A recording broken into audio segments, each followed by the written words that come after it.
DICOM module for the Captus 4000E. You've purchased a 4000E. It has Cap DICOM on it. They provided you a disk that says Cap DICOM on it, and it's going to have the license code on that disk. First thing you want to do is go to Setup. You want to then go to Module License. You would take the license code that's provided on that CD. You would put that information here, and it would come out and say Cap DICOM, and then you would say Done. That means that the Cap DICOM module is now active on the system.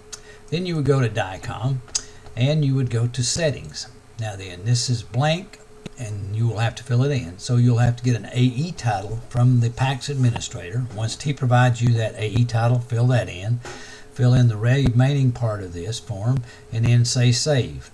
And that information then tells the DICOM server and the work list provider who you are. So then you want to add the work list provider, so you click on that. I've already done that, but we'll edit here.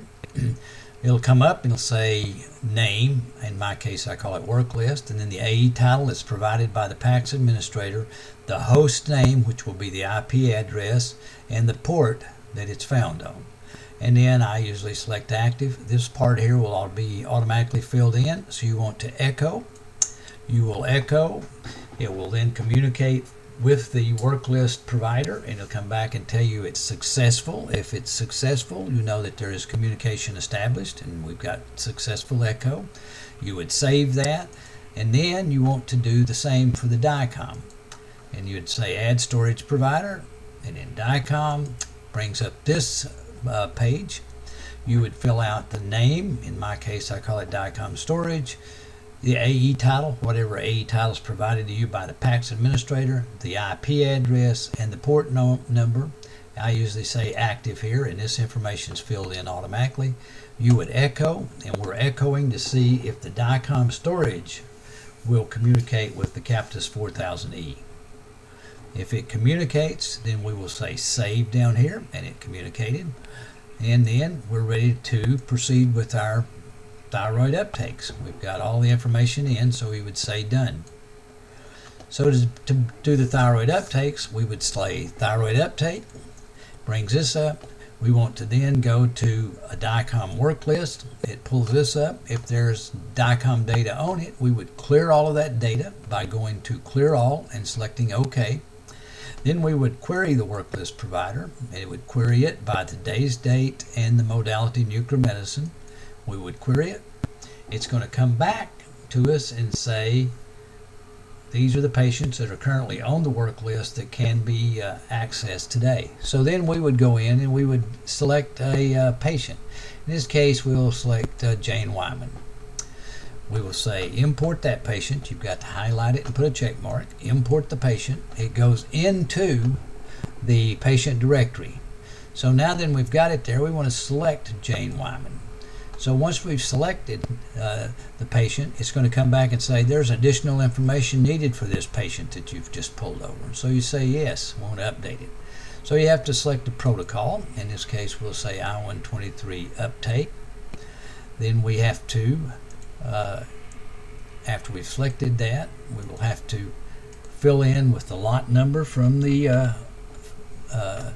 dose, the activity. In this case, we'll say 300 microcuries as of 12 noon today. So we'll change this time and put in 1200, and then we'll put in the name of the person performing this. In this case, I'm going to put test in there. Review your probe distance and your counting time here, and once that's done, you can say done. Okay, so now then all data has been entered, so we're ready to count the patient dose. When we're ready to count the patient dose, this screen comes up. It tells you this is the patient you want to do, and you're going to say yes to that. And it says, do you want to use the previous room background? Maybe it'll tell you this if it has one. If not, it was not. Just say no. You want to count the background. So you remove all the sources from the area and you start counting the background. When you're counting this background, this should be relatively flat and all. It's a spectrum of any isotopes that the machine's picking up. Your autoscaler here is at 100. It should remain at 100 when you're counting room background. This will count for 60 seconds. When the 1 minute is completed, you'll get a value here. It should be a fairly repeatable value. The autoscaler is at 100. You can accept it. Just review your spectrum and accept it. Say yes. And then he'll ask you about doing your capsule count. In this case, it says use previous capsule date and count. I'm going to say no to it.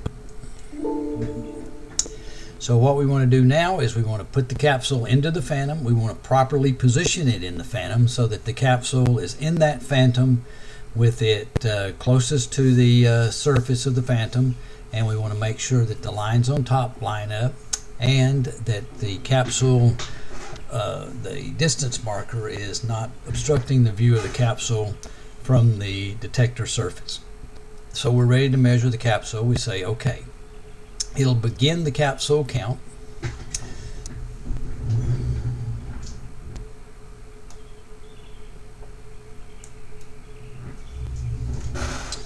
And as it does this count, you'll see the spectrum come up. And it'll count this capsule for 1 minute. Once the capsule count has completed, you'll get a readout for the total number of counts. And you have the opportunity to accept the count, so just make sure you check the spectrum, and it should be a reproducible count from day 1, day 2, day 3 if you're counting pretty much the same activity. Once you've done that, you can say exit. Now then, you have the opportunity to administer the dose. So in this case, we're going to say administer dose, and we select administer now. And it'll enter in the current date and the current time, and if that's an acceptable one, you can do that. In this case, we're going to say we're actually administering this at 13:20. So I would backspace and put in 13:20 and say done. So now the information's been entered in there. The capsule count has occurred, the doses have been administered, and the activity has been calculated for the current time. So I can now count the selected patient. So in 24 hours we will count Miss Wyman, and the uptake will be sent into the DICOM server. So the 24 hours have elapsed. Jane Wyman's back, so we select thyroid uptake. We go ahead and select Jane Wyman. Then we're ready to count that selected patient. We'd say start procedure. It's going to ask you if this is whom you want to count, and then you would say yes to that. And it says measure the patient's background. So we're going to measure the patient's background at 25 centimeters. So now we're measuring the patient's background at 25 centimeters. So we say OK to that. We begin the count, and this is the patient's background. And when you're counting the patient's background, you would expect to see some counts if you're counting over the thigh in an area similar in dimensions to the patient's neck. And this will count for 1 full minute. Once the patient's background's been counted, you can review the spectrum, and then you can accept that measurement. Now you're asked to measure the neck at 25 centimeters. So we'll begin the neck count by just saying OK after we've positioned the patient in front of the probe with the proper distance, and then the instrument will count for 1 minute. Once the neck count is completed, then you can review the spectrum and you can accept the measurement. Once you've accepted the measurement, it will then provide you an uptake at the 24-hour period there. So once you've got that information, then you can exit out of the program here. Then you will be able to go down and say, I want to create a report, a DICOM report.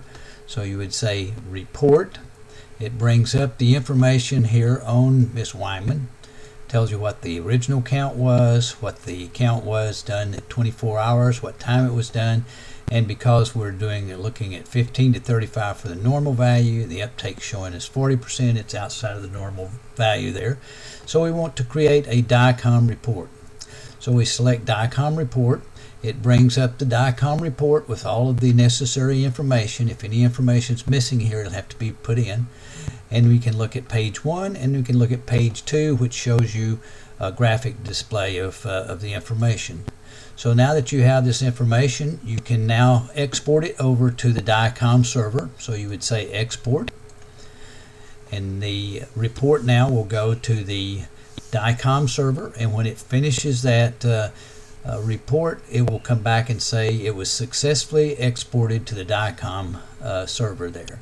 So you can just say OK on it, and then you can exit back out, and then you can exit back out to the main screen, and that's the DICOM module and what it allows you to do with regards to thyroid uptake patients. You should then go to your DICOM reviewing station. You should be able to pull up the report on Jane Wyman, and you could look at report 1, and then we will also look at report 2. Report 2 shows the graphic display of the DICOM image. Then this concludes the module regarding the CAP DICOM setup, utilization, and display.